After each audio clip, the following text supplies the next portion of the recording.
1984. And it was like, in one way, he was a visionary, but in other ways, he was very optimistic because he couldn't foresee the technological developments we are having. So from a technology perspective, it's much worse already. And that leads to a society which is a total surveillance state. 1984. I was born in 1984. Yep, that's me right there. It was the year that Orwell had envisioned as the beginning of the end of our privacy. Now we can see you. A world in which Big Brother was constantly watching. But no one paid that too much mind. After all, it was the same year happy families were bringing the first Macintosh computer into their homes. Hello, I am Macintosh. A decade later, my generation would already be firmly planted in front of a screen. We installed the internet on our computer just a short time ago, and I haven't been able to get the kids off it ever since. Little by little, we became addicted to it. So I guess this is a story of how it changed our lives. It started with games, chats, email, even movies. Our tastes developed right alongside the internet. My first love, my second love, my third. ICQ, then Facebook, Google, Twitter. By the time I was all grown up, I'd spent so much time online, it never occurred to me that there could be another side of it to explore, the so-called deep web. In fact, I had no idea how to find it in the first place, so I started out like anyone would, with a Google search.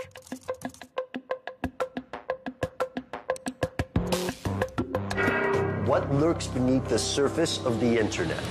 The deep web. What is it exactly? Well, it's kind of a vague term because it's comprised of anything that's just not indexed by search engines.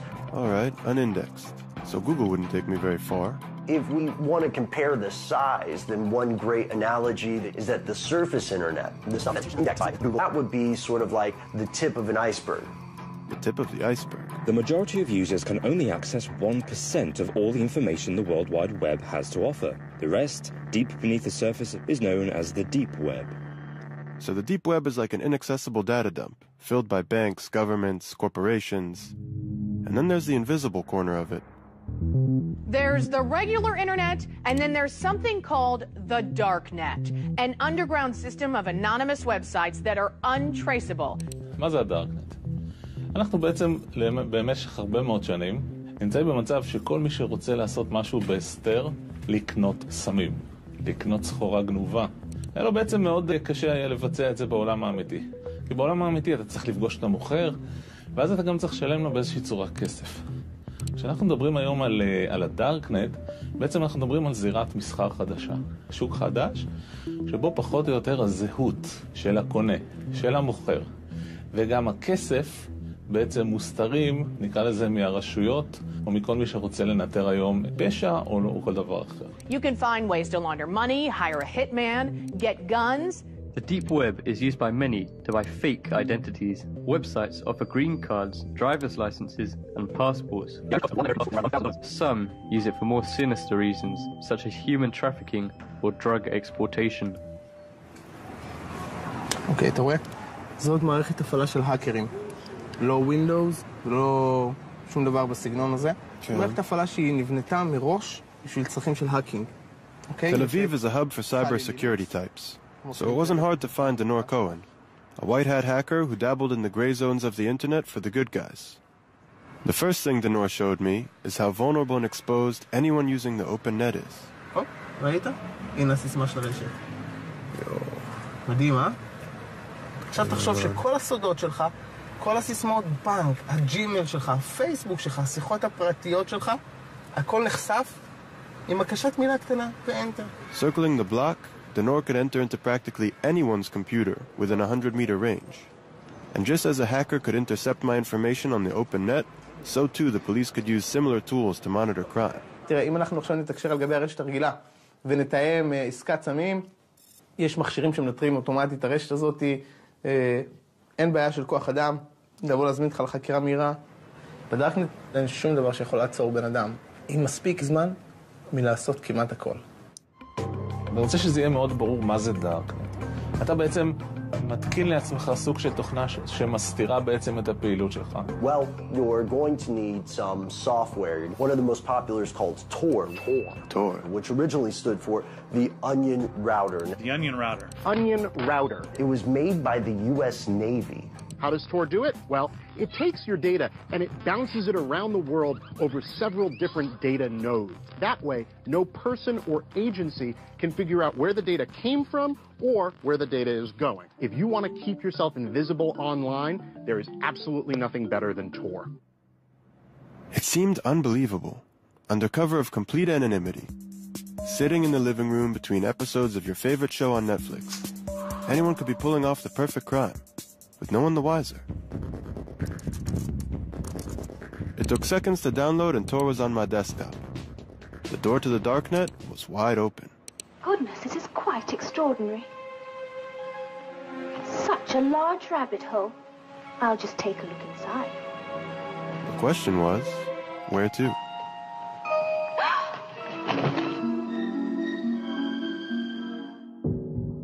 My first stop was the hidden wiki. It didn't look so different than a normal Wikipedia page. Only the content was a little more, well, I don't know. See for yourselves. Drugs.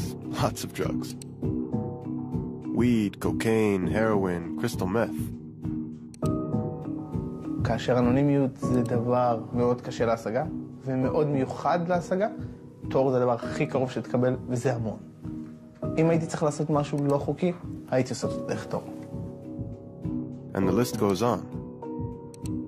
Killers for hire, offers to take out politicians. $65,000 to take out a journalist. What? That's all I'm worth? הסכרים נפרצים. אין שום דבר שעוצר אותך. אין חוק, אין סדר, אין משפט, אין כלום. לכן אני רואה בתור דבר מאוד מסוכן. מאוד מסוכן.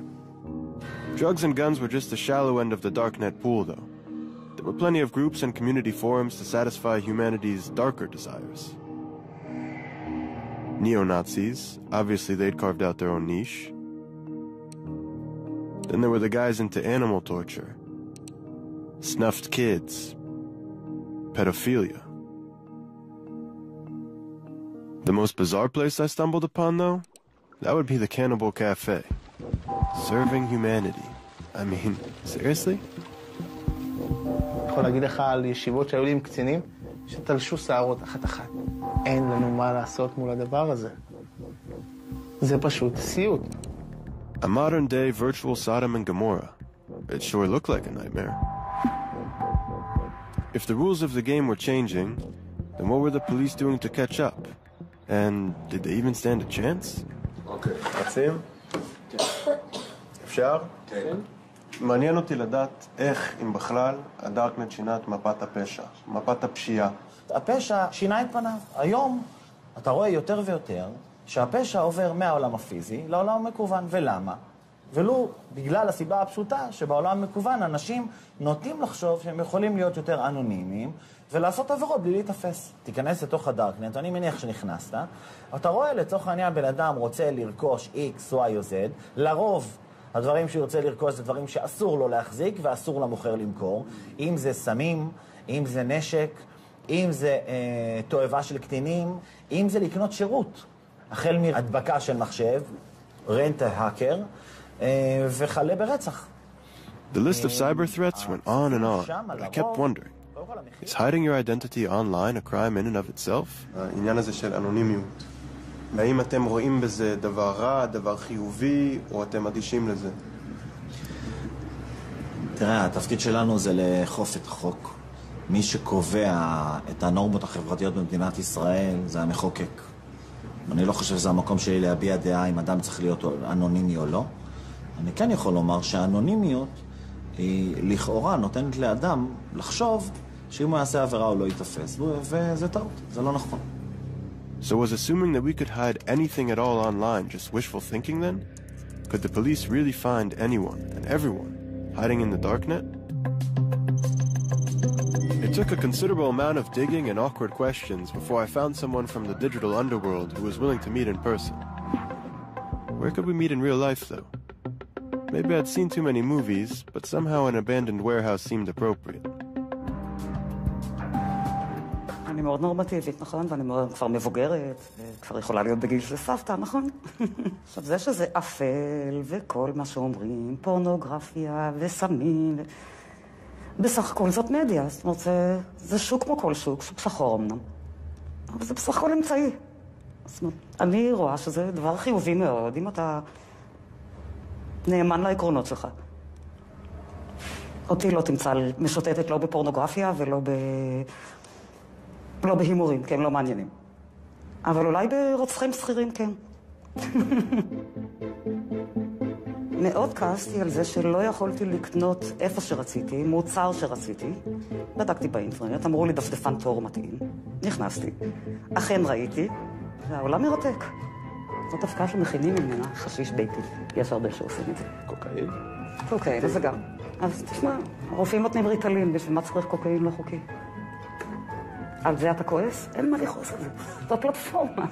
הם מציגים את מרכולתם. Of course, Lily was hardly who I had imagined I'd be meeting with. She looked more like one of my mom's friends than someone who used the darknet. אבל באמת, זה לא מפחיד אותך? תראה, זה לא מפחיד, מפחיד שוב, מה שעושים עם זה. אפשר לעשות עם זה דברים רעים, זה נכון. אבל הדארקנט לכשעצמו לא מפחיד. I tend to be skeptical of people who tell me there's nothing to fear. Was the darknet really just a black market equivalent of eBay? Technology has always been two-sided. Depends how you use it. Take, for instance, the 3D printer.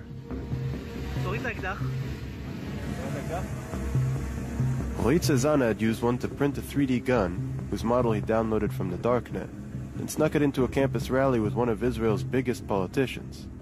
The funny thing about it, he said, everyone just stood around and watched. ההתפתחות הדרמטית העיקרית היא זו של ייצור מהיר וייצור אישי, מה שנקרא באנגלית Rapid Manufacturing. אם בעבר היינו מייצרים רק במפעלי ענק עם מכונות שהיו שוות מיליוני דולרים, הרי שהיום בעצם כל בן אדם יכול להחזיק מכשירים כאלו בבית שלו. מדפסת תלת מימד שאפשר להדפיס באמצעותה אקדח, יש את זה לאנשים בבית. אבל לא כל בן אדם יכול להדפיס אקדח ככה סתם. הוא צריך להוריד את התרשים מאיפשהו. ומאיפה המידע הזה מגיע? מהדארקנט.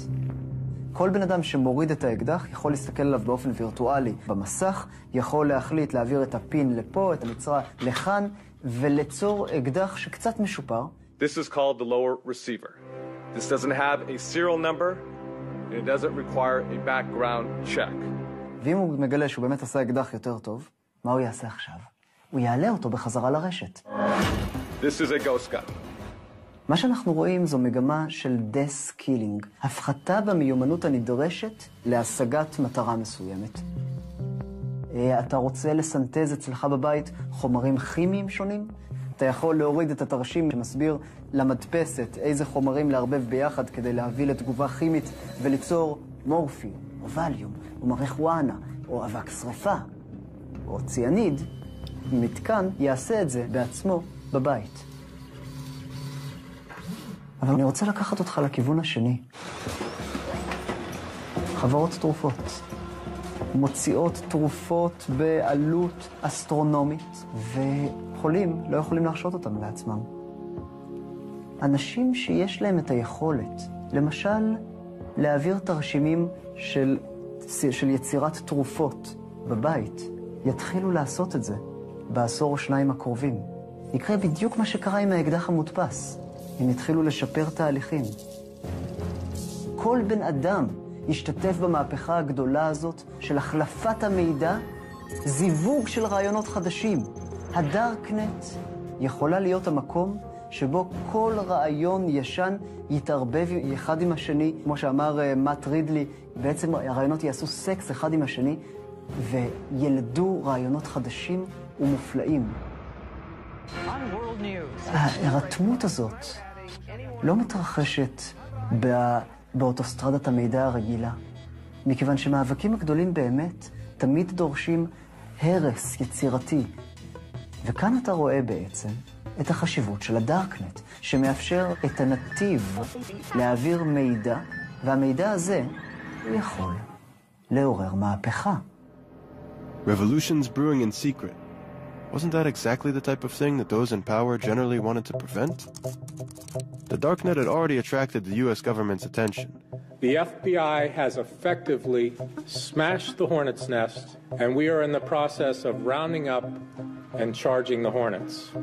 And the Pentagon had brought on a team to catalog illegal activity there, including these two, Alejandro and Amanda. In a sense, be hackers for hire.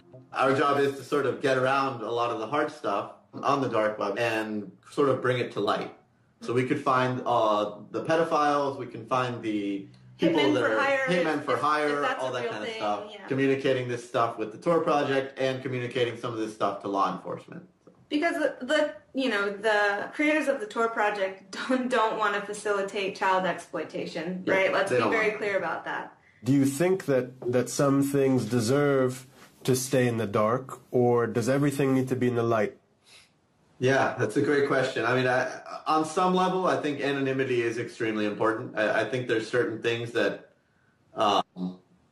there's bad people out there. There's bad people that you want to, that users need anonymity from, and then there's bad people that are using the anonymity for the wrong purposes. I do think anonymity is important. I would not like to de-anonymize absolutely everything. But why? Why is anonymity important? It's all about, the principle of privacy. It's the principle of privacy. And for what purpose? Why do we need it? The classic example that the Tor project always kind of uses out there is oppressive regimes. Yeah, this isn't a theoretical argument. You can look back through history, and whenever you have revolutionary progress, it always starts underground. I think about it, and if let's say in some like futuristic apocalyptic scenario, my government turns on me and I want to be part of the rebellion or something, like, I would want something like this to exist. That was about the last thing I expected to hear from anyone employed by the U.S. government. That even in the back of their minds was a Big Brother-like scenario, the kind of idea you'd sooner expect to hear from anarchists. Instead of privacy, we have permission. It's about control, isn't it? It's about the incremental eradication of freedom. That's Julia Turiansky, a self-proclaimed anti-state propagandist. Don't police me. Statism is death. Jesus. Join me in my love affair with freedom. Privacy, control, freedom. This is Anarchast. These were buzzwords for a small group advocating for a new alternative to a broken system. People get afraid of new things very easily, and these are new ideas. Hacker, anarchist, darknet, they sound foreign. These were the crypto-anarchists, an offshoot of a small group of technophiles that came together at the dawn of the internet age, the cypherpunks. What is a cypherpunk? What do you guys stand for? Cypherpunks are cryptography activists who believe in personal privacy for everybody. It was the cypherpunks who had been responsible for the very first instance of a darknet, what they'd called the blacknet. Americans are not prepared to face the fact that they're living in an electronic police state. If anyone could tell me what it was I was missing about the darknet, it had to be them. And they were all gathering at the Institute of Crypto Anarchy in downtown Prague.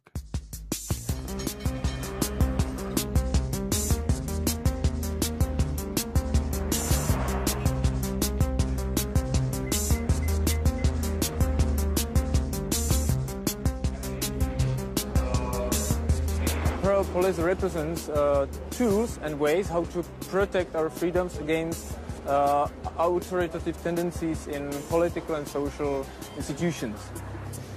I'm sorry, it's limited. Really, we cannot take pictures of the people. Yeah. Shoot against it. Yeah. Stepping into the Hackers Congress, I had felt entirely unsure about what I was about to enter. So unsure, in fact, that I had circled the block before actually going in. And when I finally found a few participants who would speak on camera, it came with certain conditions. Great. Let's go inside.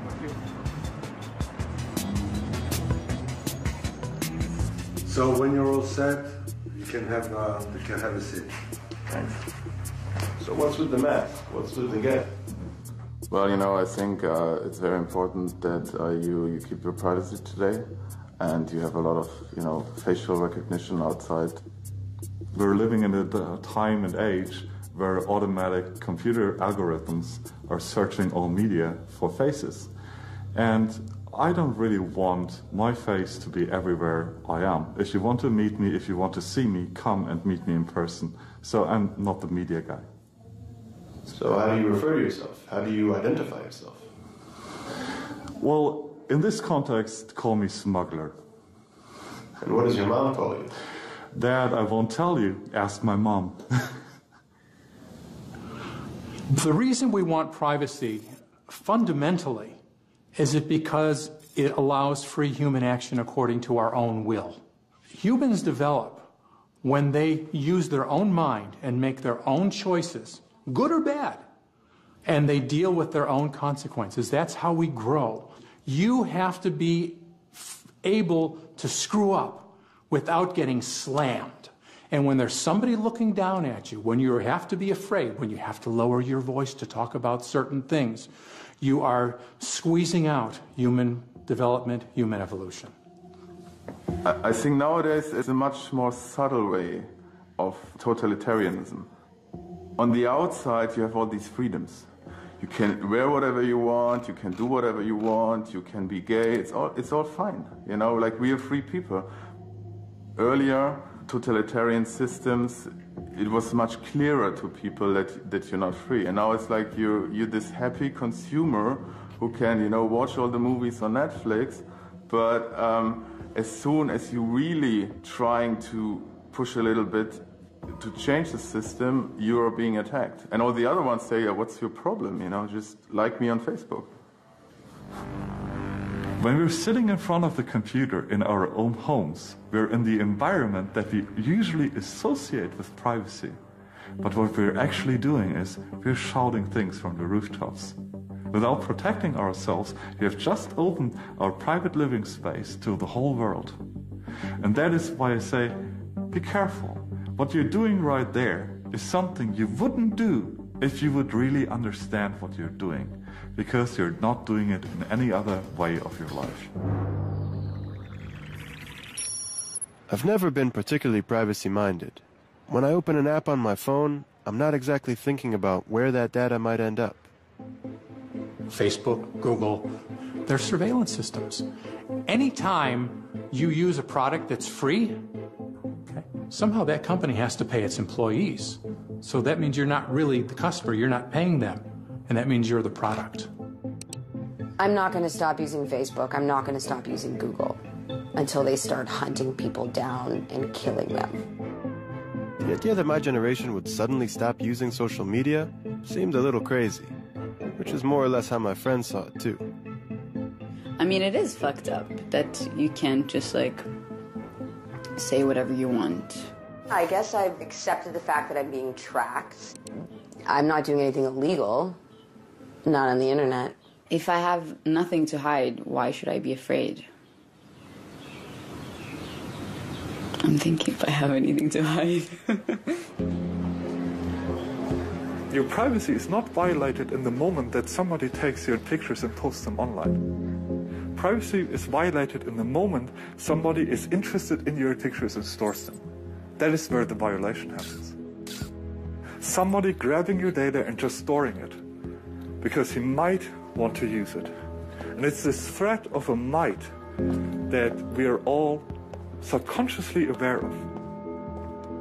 Everybody does something wrong. You know, maybe you cheat on your wife, or you were drunk at this party and you have this, you know, ridiculous picture of you, and then they can use that information to either, you know, like, enforce a law which they didn't enforce before, or they just, you know, blackmail you in public.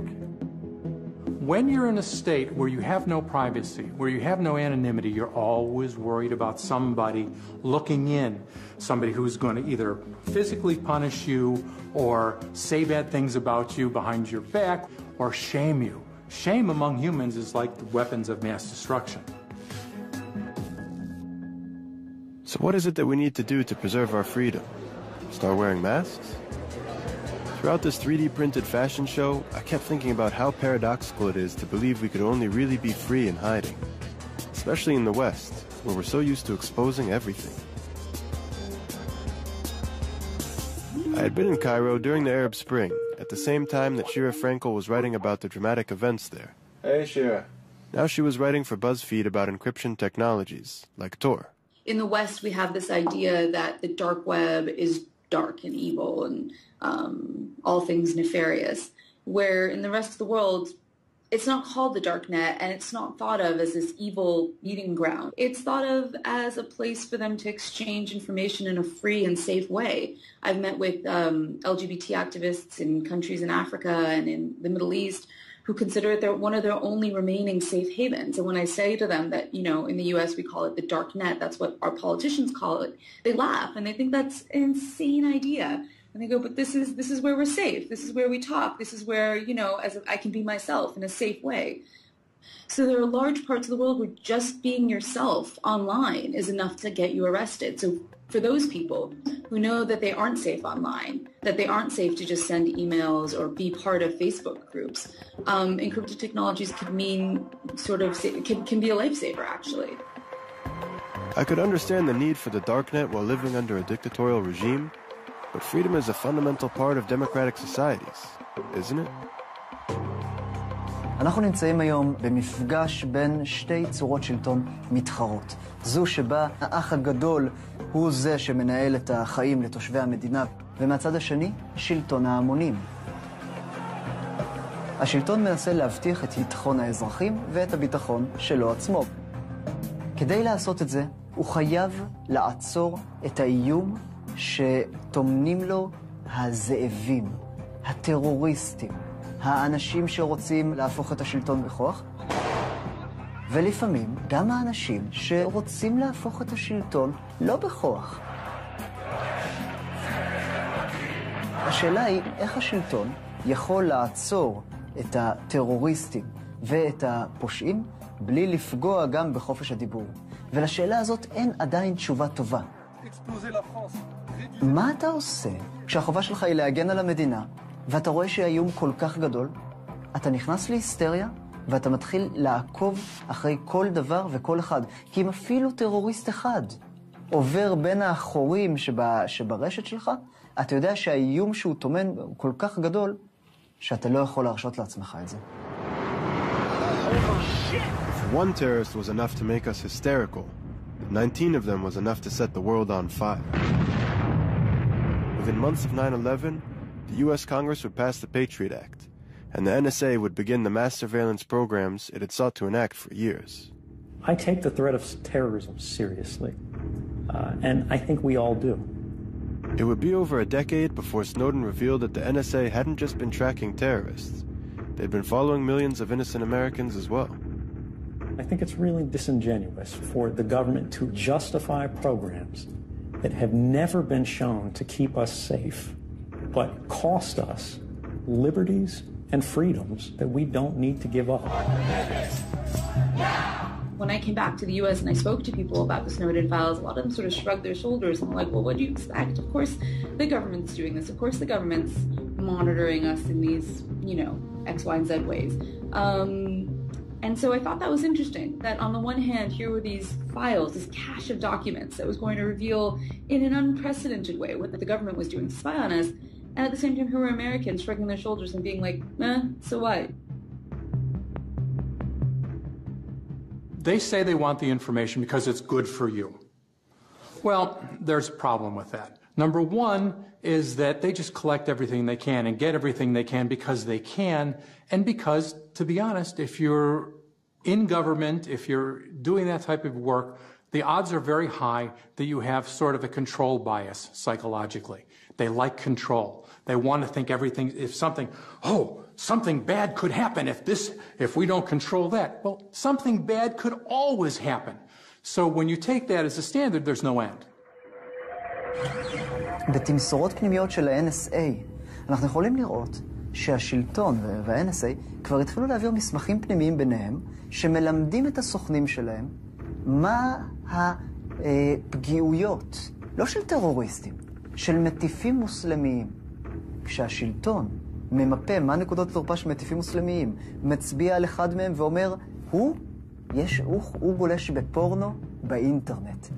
פתאום לשלטון יש כוח, ככה, לכבות את המוניטין ואת הסמכותיות של כל בן אדם שהוא לא אוהב את מה שהוא אומר. I have a dream that one day this nation will rise up.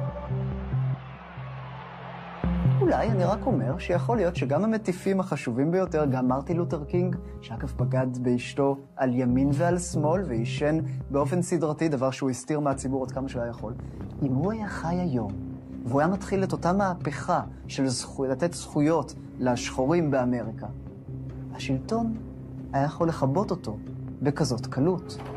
ואם אפשר לעשות את זה לכל אחד, לאן זה לוקח את המדינה? כשהדעות הסותרות לא נשמעות, כשאין דמוקרטיה אמיתית שיכולה לגרום לשלטון לשנות כיוון ולפנות למקומות יותר בטוחים.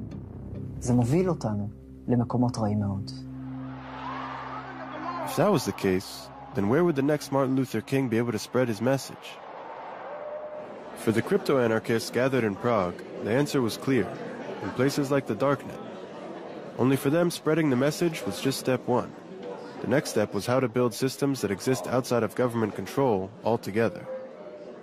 Crypto-anarchists are anarchists who believe in using cryptography to create a free zone, a terra nova, a free territory with walls of cryptography around it, and they can converse with cryptography, they can use cryptographic currencies, they can create, to a very considerable extent, a separate realm in which they can live.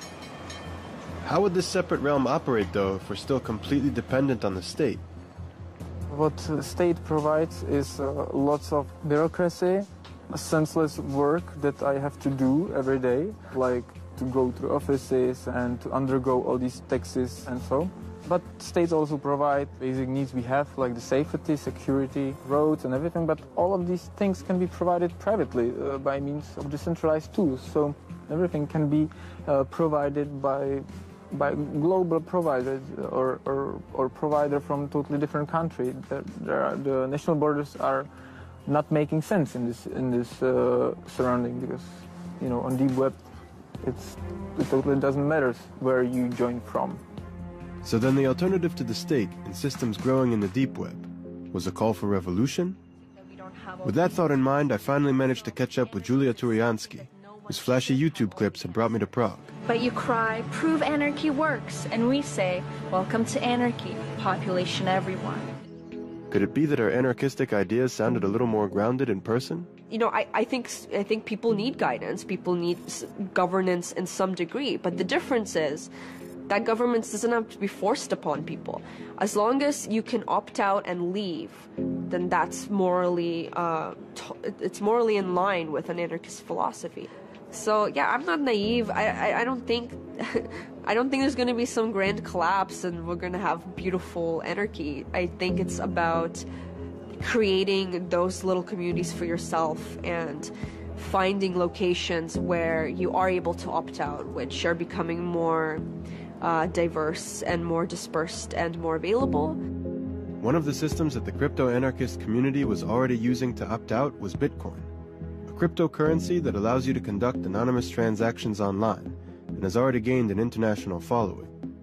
Once you've got virtual currency, it's not too far of a leap to start creating virtual states. Yesterday there was a lecture about BitNation, which is a project that shows that the blockchain technology can be used for services that are usually provided only by governments and states. BitNation is creating a new world where thousands or millions of nations actually compete for customers by offering better services. It's a world where everyone can choose.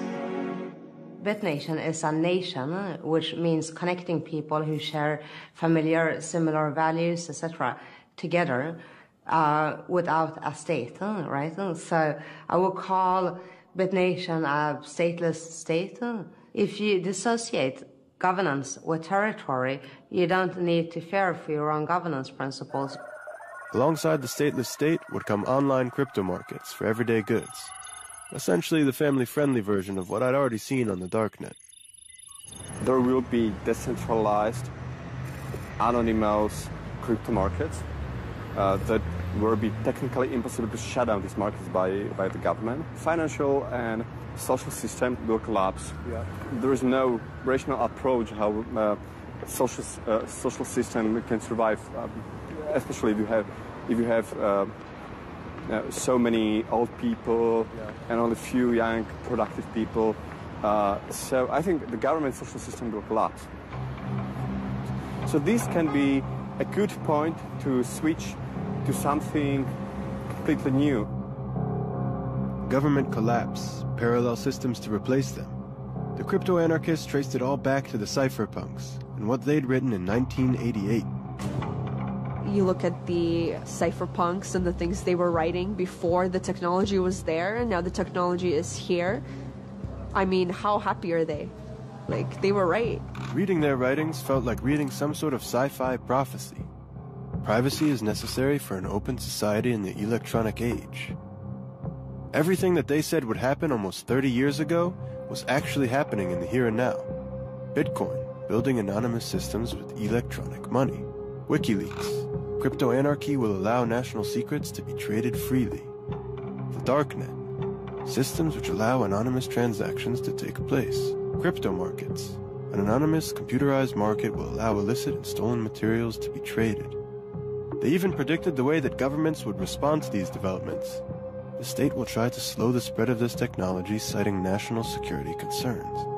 Whenever somebody does something that protects the privacy of an individual, sooner or later, the government and the government media will take out one of those cards and say, this is bad because terrorist, or this is bad because drugs. Those things are actually bad. You know, yeah, it is bad to be a terrorist, but what the government really does there, or the opponents of privacy really do there, they play on our emotional piano. Okay, let's see. WikiLeaks, U.S. government.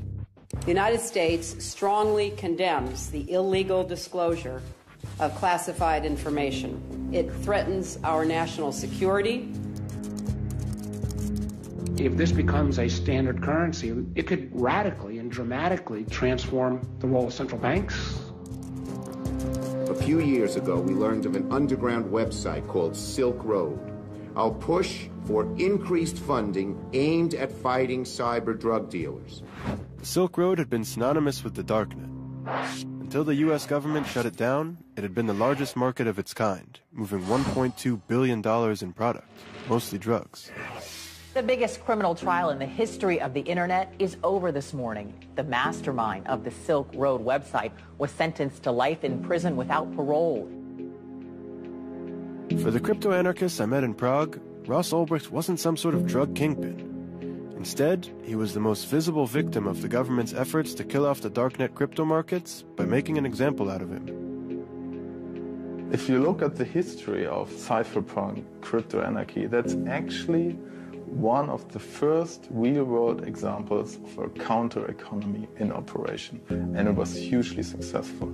You had a darknet market, you had some form of anonymization, you had some form of digital anonymous currency, and it became very big very quickly. And that's basically where the explosive power of something like Silk Road lies, and I think that's why the state realized it is actually threatening.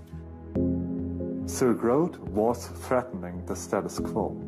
It was threatening the power of the state. Now imagine that would exist not just for drugs, but it would exist for food. It would exist for energy. If every good on the planet is reasonably priced, available on the black market, the state loses most of its income, most of his ability to regulate, most of his ability to actually favor certain companies, and then what would happen? It will lose its power. I want governments to be away, if that's my option. If I had the red button that says all governments, all states, all involuntary organizations disappear right now, I would hit the button right now. No states, no central governments or banks. What would happen if we pushed the red button? Absolute chaos? Or a new beginning? I left Prague feeling like I was coming back from the future. Only a rude awakening was waiting for me in the present.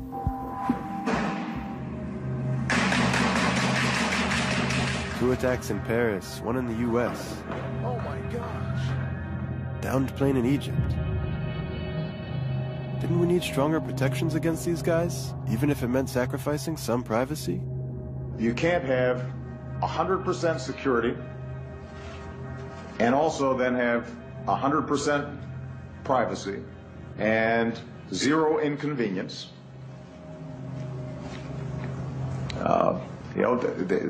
We're going to have to make some choices. I was just in Washington a couple months ago, and I was speaking to a lot of politicians, and this is just following the horrific attacks that happened in Paris and just before the attacks that happened in San Bernardino in California. And a lot of the politicians were saying, you know, the darknet's to blame, Tor's to blame, and crypto technologies are to blame. There had been that very week a lot of reports in the press about how the attackers that were involved in Paris had communicated with one another and with ISIS leadership back in Iraq and Syria through Tor. The dark web. The U.S. believes ISIS and others are now using the most covert part of the online world to recruit fighters, share intelligence, and potentially plan real-world attacks. And in the weeks that emerged, it turned out that not only had they not used encrypted technology, they'd been sending SMS messages to one another. I think that for politicians, oftentimes blaming things on the dark web is a really easy way to sort of wash their hands of an intelligence failure. Why say we missed an SMS call? SMS text message. Why say we missed a phone call when you can say, oh, no, this was on the dark web. We couldn't possibly have found this scary thing that was happening. It's a carte blanche to say we didn't miss anything. It's easy to scapegoat the darknet, to say that if it weren't there, our lives would be safer, more secure. But the darknet has always existed, in one form or another. תראה, אני אספר לך איך פגשתי את הדארקנט הראשון שלי. הייתי בן 4, וההורים שלי כל פעם שהם לא רצו שאני אבין משהו, הם עברו לדארקנט, ביידיש. היידיש היה הדארקנט שלהם. ובגיל 4 אני חי במקביל בשתי רשתות. ברשת הפתוחה, בעברית, וברשת היידיש, שאני קולט את הרגשות, קולט את המבטים, קולט את הרוגז או את מה שזה לא יהיה, אבל עבורי זה מוצפן. So then the darknet isn't just a place. It's the representation of a basic need we all have. Get ready to amazing revolutions in what is to be human. For Yanki Margalit, an evangelist for the movement Integrate Humans and Technology, we are going to program mankind. Our very way of thinking needed a reset. הדארקנט עבורי הוא מקום מאוד מאוד מעניין. מי שמתחזק את הדארקנט, מי שבונה את הדארקנט, האידיאליסטים שמחזיקים את הדארקנט, הם אנשים שהם מאמינים מאוד מאוד בכל ליבם בזכות לפרטיות, באפשרות לפרטיות. אני רק יודע שהמאבק שלנו היום לפרטיות הישנה הוא פתטי. הוא פתטי, כי מזמן הפסדנו אותו, צריך להגדיר את זה מחדש לגמרי. כשאתה מסתכל על השנים האחרונות, ואתה מסתכל טיפה גם לתוך העתיד, אתה רואה שהמין האנושי כולו משתנה. הוא עובר היום איזשהו סוג של שינוי מאוד מאוד מואץ. אנחנו מחברים את הטכנולוגיה לביולוגיה, את הביולוגיה לאלקטרוניקה, ויוצרים לדעתי מין אנושי חדש. מין שהוא משוכלל יותר, מחובר יותר. אנחנו גם לוקחים את האנשים כאינדיבידואלים ומחברים אותם למשהו גדול יותר. עבורי זה מזכיר מאוד את ההתחברות של התאים שיצרו את הבן אדם. הרי תחשוב על התאים שבונים אותך. טריליונים של תאים שבונים אותך, התאים האלה איבדו את הפרטיות שלהם, התאים האלה איבדו את האינדיבידואליות שלהם, אבל נוצר בן אדם בסופו של דבר. בתחושה שלי היום, אנחנו מרכיבים את המין האנושי כולו כתאים למשהו גדול יותר. וכשאתה בונה משהו גדול יותר, ושנבנה משהו גדול יותר, נושא הפרטיות הוא נושא מאוד מאוד מעניין. כי אתה יודע מי הם התאים הכי פרטיים, עם הכי הרבה פרטיות בגוף האדם. התאים הסרטניים. Is that it then? Privacy isn't just dead, it's cancerous? Maybe. With so many crazies running around, world order seems too fragile to entrust to the vision of the cypherpunks and crypto-anarchists. Especially those unwilling to show their faces. No. I was ready to end my piece there, but then Smuggler came back out of the shadows. In a private IRC chat, he took a fairly big leap for a privacy extremist. He told me I should come for a visit.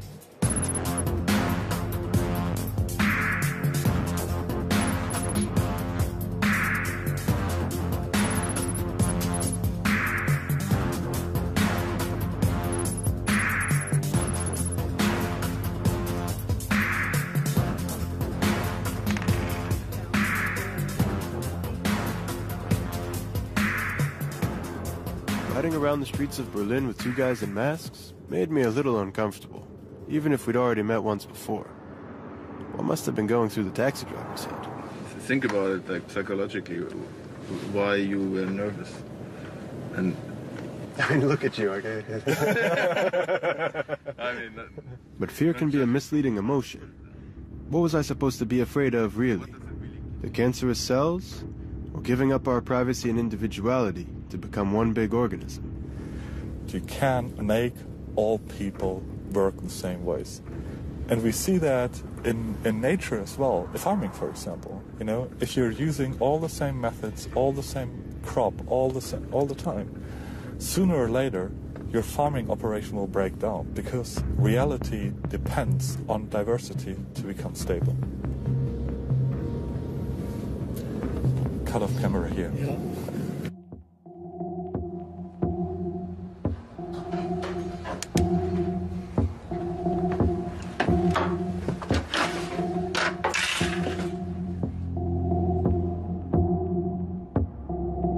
Privacy is to ideas what evolution is to biology. You know, to have a healthy ecosystem, you need local niches, and you need evolution, you need different organisms who are like mutating, who are evolving, and some of them will die, and some of them will prosper, and in the whole it's a very resilient structure. And the same for a healthy society. You need many different ideas, and the good ones will actually survive.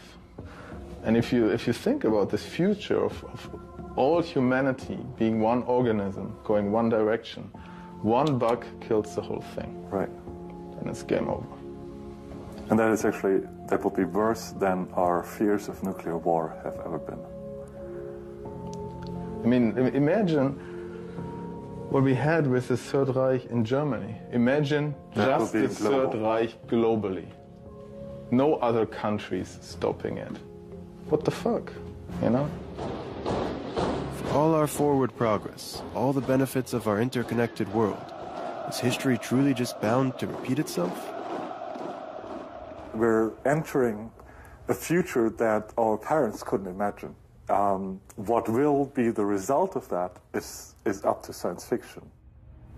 Now, I don't want to live in a future where the control over everything, every bit of technology, every bit of information, how to build things, what to think, is so big that, you know, George Orwell is rotating in his grave, you know. Because I don't think that such a future will be very sustainable. So then when is your work done? Never. Yeah, never. I mean, some people work for surveillance and we work to increase privacy. We will never get there. It's an ideal to strive for. Plus, even if we work for more privacy, it doesn't mean that anybody will stop working for surveillance. So as long as they're working for surveillance, we have a job to do. But some people would say, I don't know, maybe you're paranoid. I mean, you're not outright criminals, you don't sell drugs, I don't know. But I mean, there are many.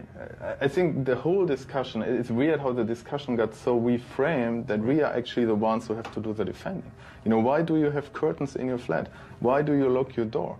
And there are many old historical incidents where people got killed because of data collected of them. Yeah. You know, that's what happened in the Third Reich. The thing that happened in the years before the Third Reich even existed is that a lot of nation states required registration of citizens. And one of the things that many states like the Netherlands, Belgium, France, Germany required was to write down your religion. The Nazis came in and took those registries to search them. Right. So when Germany invaded other countries, they would just have to go look there, up the register, look for the registers, and kill the people with the wrong religion. Right. You know, they didn't know that might be a problem in 10 years.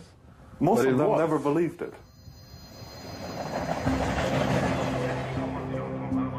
One should realize that you cannot actually know what the future brings.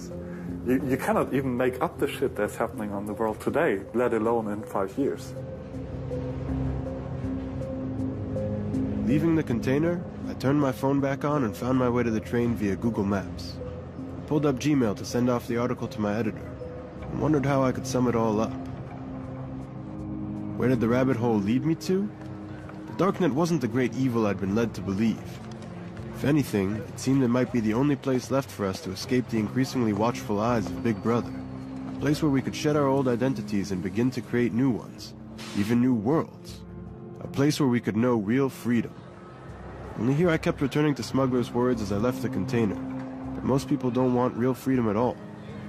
They just want enough freedom to be comfortable.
שהיא נבנתה מראש בשביל צרכים של האקינג.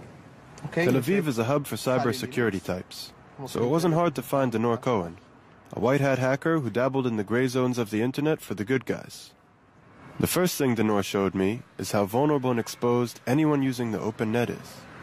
ראית? הנה הסיסמה של הרשת. מדהים, אה?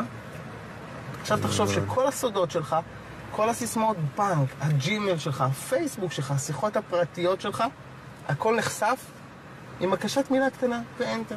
Circling the block, Denor could enter into practically anyone's computer within a 100-meter range.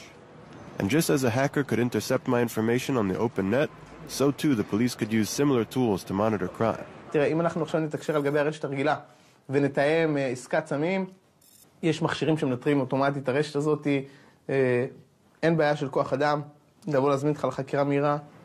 בדארקנט אין שום דבר שיכול לעצור בן אדם. עם מספיק זמן מלעשות כמעט הכל. אני רוצה שזה יהיה מאוד ברור מה זה דארקנט. אתה בעצם מתקין לעצמך סוג של תוכנה שמסתירה בעצם את הפעילות שלך. Well, you're going to need some software. One of the most... There's the regular internet, and then there's something called the darknet, an underground system of anonymous websites that are untraceable. מה זה הדארקנט?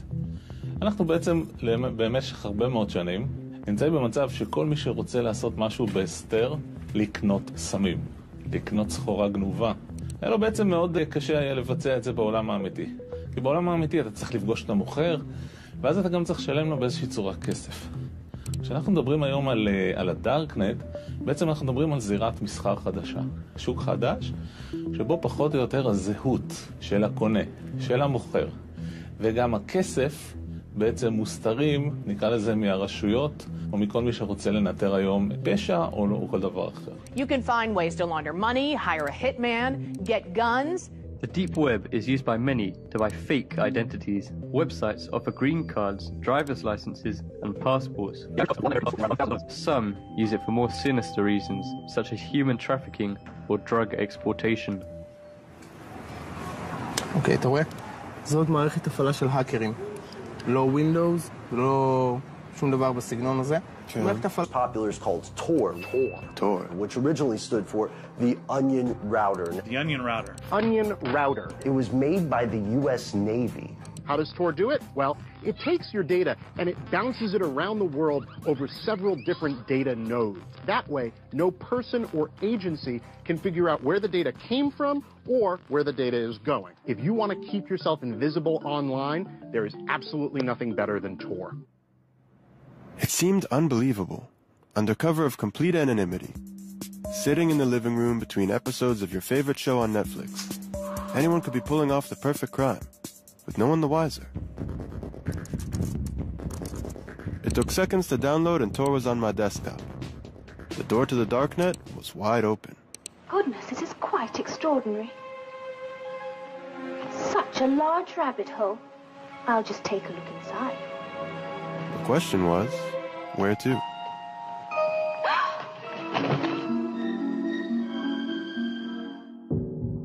My first stop was the hidden wiki. It didn't look so different than a normal Wikipedia page. Only the content was a little more, well, I don't know, ICQ than Facebook, Google, Twitter.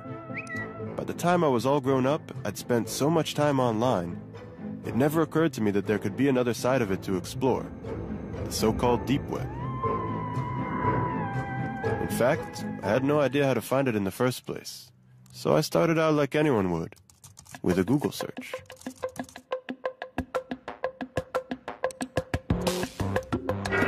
What lurks beneath the surface of the internet?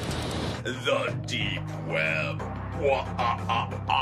What is it exactly? Well, it's kind of a vague term because it's comprised of anything that's just not indexed by search engines. All right, unindexed. So Google wouldn't take me very far. If we want to compare the size, then one great analogy is that the surface internet, the stuff that's indexed by Google, that would be sort of like the tip of an iceberg. The tip of the iceberg. The majority of users can only access 1% of all the information the World Wide Web has to offer. The rest, deep beneath the surface, is known as the deep web. So the deep web is like an inaccessible data dump, filled by banks, governments, corporations. And then there's the invisible corner of it. 1984. And it was like, in one way he was a visionary, but in other ways he was very optimistic because he couldn't foresee the technological developments we are having. So from a technology perspective, it's much worse already. And that leads to a society which is a total surveillance state. 1984. I was born in 1984. Yep, that's me right there. It was the year that Orwell had envisioned as the beginning of the end of our privacy. Now we can see you. A world in which Big Brother was constantly watching. But no one paid that too much mind. After all, it was the same year happy families were bringing the first Macintosh computer into their homes. Hello, I am Macintosh. A decade later, my generation would already be firmly planted in front of a screen. We installed the internet on our computer just a short time ago, and I haven't been able to get the kids off it ever since. Little by little, we became addicted to it. So I guess this is a story of how it changed our lives. It started with games, chats, email, even movies. Our tastes developed right alongside the internet. My first love, my second love, my third.